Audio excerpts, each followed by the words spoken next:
Christine, may sasabihin lang ako. Nasabi mo rin lang yung mga pinag-aagawan. You know, nung umpisa kasi, di ba, people were saying kontrabida ka sa love team ni Marvin at saka ni Julina. Now you're being linked to Jericho nandito. Hindi ka ba nagwo-worry na medyo yun ang image mo?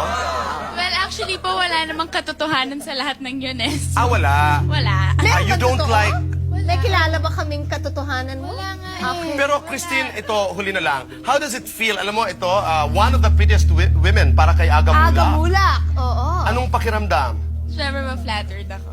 It is very flattering. Marvin, di ba? I'm going to have Julina later on in the show. Pero dinalaw mo ba siya nung na-hospital siya? Oo naman. I was there. Ilang beses? Once. Bakit Ano once dinala lang? mo para sa kanya? Natrabaho po ako eh. Pero talaga.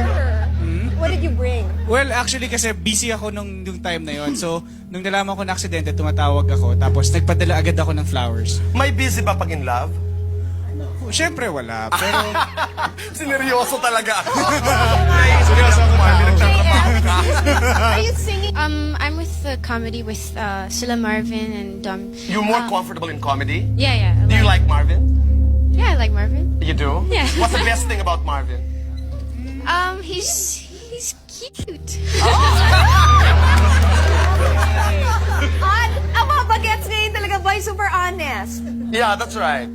Paano ba ang social na pagtataray? Sample nga. Sige nga, you're nothing but a second-rate that famous line, hindi ba? Sige. Kunyari sabihin ko kay Piolo, Oo, sige nga.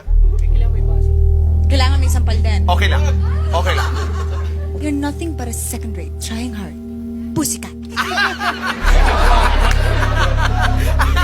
Diba? Iba siya.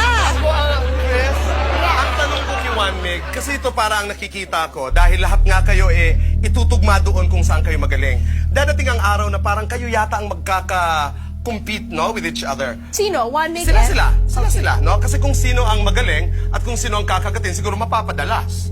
Aren't you afraid that you will be competing among each other? Actually, syempre medyo nakakatakot rin, di ba? Pero, Pagalingan, no? yeah, okay nga, dahil challenging, di ba? Imagine kung ikaw yung nakarating doon sa top, di ba? Di parang wow. Galing. So, yeah, pero nakakatakot rin, di ba? Dahil baka maiwanan ka. Okay. Teo! Sandali, Piolo, Yes, ang bayan, maganda raw ba? Actually po, para sa amin kasi Pet Project and Talent Center to eh. So, sama-sama na rin kami. So, di ba? Hindi na problema sa amin talent fee. Hindi problema ang It's really talent fee. expensive, boy. Mukhang pinagastusan talaga yung production value. At saka Ryan, Leo is there. Grabe. Johnny Manahan.